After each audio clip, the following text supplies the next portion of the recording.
Yo, salut tout le monde, c'est Gata Volgar, j'espère que vous allez bien, moi pour ma part je vais plutôt bien, j'espère que vous avez passé une bonne journée.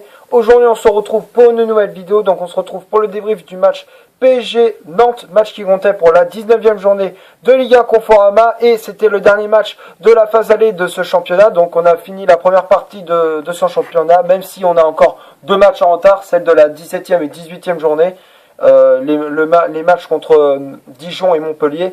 Et quand même il faut, mais bon, quand même on termine, mais quand même c'est la 19e journée et on termine cette phase allée avec une victoire sur le score de 1-0 grâce à un but de Kylian Mbappé à la 68e, et grâce à ces victoires on prend les 3 points et on garde notre place de leader avec 47 points en compteur avec deux matchs en retard. On a un bilan de 15 victoires et 2 matchs nuls pour 0 défaite en 17 matchs. Donc les deux matchs, comme je l'avais dit, qui nous manquent, c'est le match contre Montpellier et le match contre Dijon. Et pour ces deux matchs, il faut qu'on s'impose, comme ça le prochain match. Comme ça on pourra dire que là, lors de la phase d'aller, on a été invincible. Voilà, donc on a été invincible, je veux dire. Donc ça marche dans les deux sens. Donc, comme je viens de le dire, le Paris Saint-Germain termine premier avec 47 points en compteur, dont 13 avec une avance de 13 points sur Lille deuxième et 15 points sur Lyon troisième, et après 17 points sur Saint-Etienne, Montpellier quatrième, Marseille et Saint-Etienne cinquième. Et alors, si vous voulez aller plus loin, il y a 20 points d'écart entre Paris et Marseille 6e, hein. Donc si vous voulez aller plus loin, si vous voulez faire le calcul après, je vais pas aller plus loin parce que sinon je vais pas m'attarder sur le classement. Mais bon, c'est vrai que ça fait toujours plaisir de prendre de l'avance par rapport aux adversaires et de dominer ce championnat et à tout prix gagner et de tout rafler les titres comme chaque année. Donc on va passer maintenant à la composition d'équipe que Thomas Tuchel a aligné pour ce PSG Nantes. C'était un 3-5-2 avec on s'habitue au 3-5-2 avec le technicien allemand. Donc avec, comme je viens de le dire, le 3-5-2 avec Buffon dans les cages parisiennes. Buffon qui a fait un match assez correct de la part du gardien italien. Donc c'est vrai qu'il a fait un bon match. La charnière centrale, Marquinhos, Thiago Silva, Kimpembe, défenseur central gauche, Marquinhos défenseur central en milieu, et Thiago Silva défenseur central droit. Après le milieu, donc les trois, ils ont fait un bête de match. Franchement, ils ont réalisé un très gros match. Après le milieu, Verratti en poste de sentinelle. Il faut que Verratti s'habitue au poste de sentinelle. Et moi, j'ai trouvé qu'il était plutôt à l'aise dans ce nouveau poste en 6. Et c'est vrai que c'est important qu'il s'habitue. Forcément, avec le départ d'Adrien Rabiot, ça peut laisser des traces. Mais quand même, Verratti, c'est vrai il faut qu'il prenne ses habitudes. Il faut qu'il prenne vite cette habitude de jouer en poste de sentinelle. Alors, on a Lassana Diarra, certes, mais bon, le problème, c'est que Thomas Tuchel, il l'utilise pas trop. Et ce serait bien qu'il l'utilise, parce que c'est vrai qu'il est quand même important dans cette équipe parisienne, Lassana Diarra.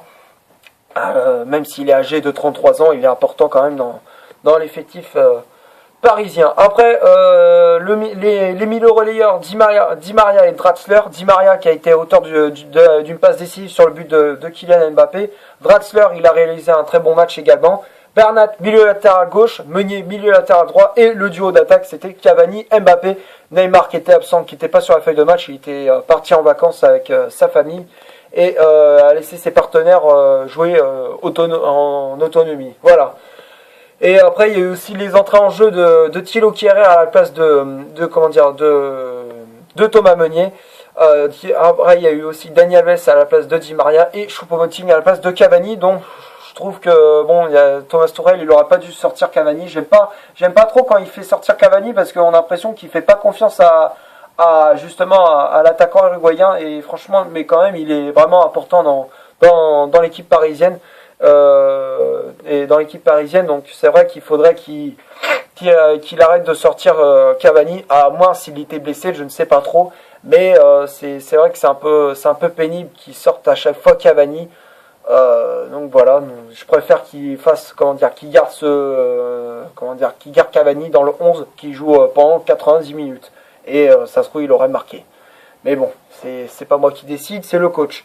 Et Bah voilà, donc en gros, pour résumer un petit peu le match, c'est vrai que le match, on s'est bien fait bouger par cette équipe nantaise, on a eu du mal, on a dominé, mais Nantes résistait bien aux attaques de Paris.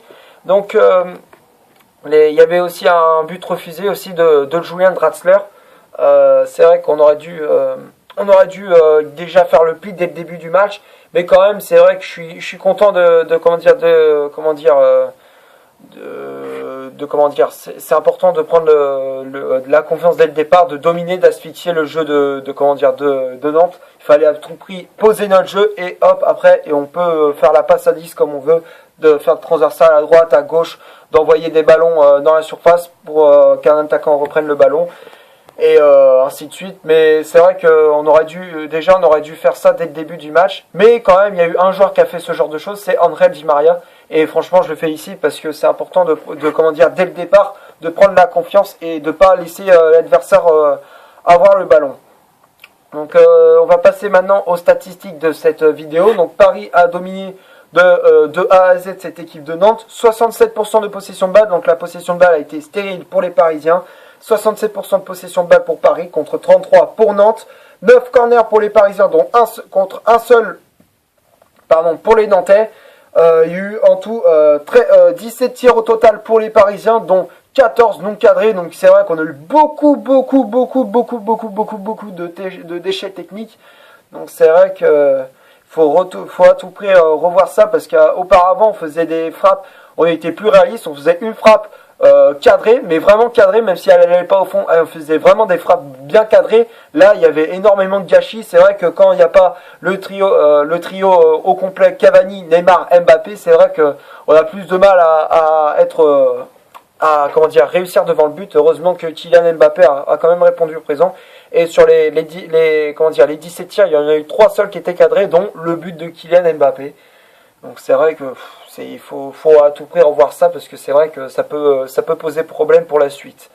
Et côté nantais, il y a eu seulement 5 tirs, dont 2 cadrés du côté nantais. Le hors-jeu, il y a eu une égalité parfaite d'un partout, donc un hors-jeu du côté parisien, donc un hors-jeu du côté de Nantes, 11 fautes commises du côté de Nantes contre 7 pour le Paris Saint-Germain. Donc globalement, c'est pas un grand pari, c'est pas le pari qu'on rêvait tous. Bon, même si on peut dire en face, ouais, c'était que Nantes, mais quand même il faut quand même répondre présent parce que on n'était pas loin du match piège. Donc c'est vrai qu'il faut à tout prix s'imposer et ne pas se faire avoir par ce genre de petites équipes. Parce que déjà on s'est fait avoir l'an passé par Strasbourg, qui ont été battus là-bas. Et quand même, il m'avait trop pris ce match à la légère. Et après, on s'est fait piéger. Et là, encore une fois, on a failli se faire piéger cette année par Nantes. Encore une fois, on a failli se faire piéger. Donc c'est vrai que c'est important de pas prendre les matchs à la légère et de bosser vraiment à fond. Alors on va passer maintenant au top et au flop de cette vidéo. Donc les tops, c'est Buffon. Buffon, comme je l'avais dit, il a réalisé un très bon match de la part du gardien italien. Après la défense centrale, Marquinhos, Kimpembe, Thiago Silva, les trois, ils ont été impériales, ils n'ont rien laissé passer lors des attaques, les contre-attaques nantaises, pardon. C'est vrai qu'ils ont rien lâché les Parisiens, la défense plutôt, ils ont rien lâché. Et ça, je suis vraiment content parce que au moins ça prouve bien qu'on a vraiment une bonne défense et on est assez solide en défense. Justement, on est assez solide à l'arrière. Après le milieu, Verratti, Di Maria, Draxler. Verratti, il a fait un super match. Franchement, Marco Verratti, il est important dans l'équipe parisienne. Franchement, Verratti, homme du match. Pour moi, il est vraiment l'homme du match, Marco Verratti. Après Di Maria et Draxler, ils ont fait un match assez correct. Di Maria qui a été passeur sur le but d'Mbappé. Voilà, je cherchais le nom du joueur. Donc c'est vrai que Di Maria, il a été bon aussi. Draxler également, il a fait un super match, même si son but il a été refusé quand même. Il a répondu présent durant le match. Très bon match de la part de l'international allemand. Bernat, pareil, il a fait un match plutôt correct. Meunier également, donc j'ai pas grand chose à dire sur eux. Ils ont fait leur match, terminé, point. Et le duo d'attaque Cavani et Mbappé. Cavani, il a répondu, il a vendangé un tout petit peu devant le but de Nantes. C'est pour ça que je pense que ça doit être pour ça que Tourelle il l'a sorti et il l'a fait rentrer Choupo-Moting à la place.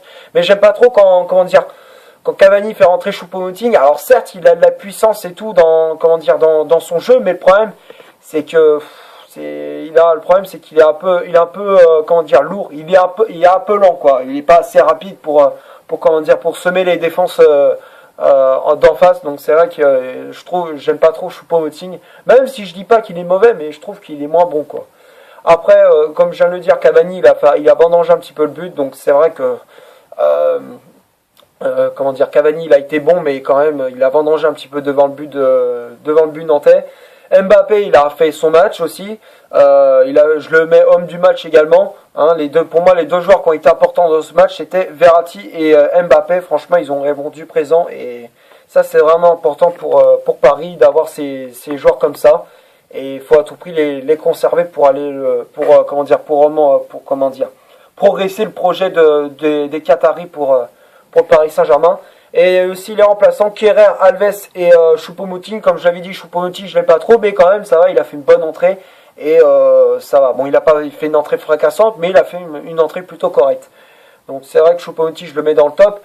Dani Alves pareil, il a pas fait une entrée extraordinaire, mais quand même il a répondu présent, donc je le mets dans le top. Et Kehrer pareil, qui monte en puissance. Et je trouve il pourrait prendre la place à Meunier, donc ça peut faire un latéral droit, même s'il joue il est défenseur central de base, mais bon, ça peut être un très bon latéral aussi. Donc toute l'équipe est dans le top, franchement il y a rien à dire. Donc j'espère que la série d'invincibilité va continuer pour le Paris Saint-Germain. Voilà, donc c'est tout ce que j'avais à dire. Merci d'avoir regardé cette vidéo. Comme d'hab, si ça t'a plu, tu laisses un énorme like.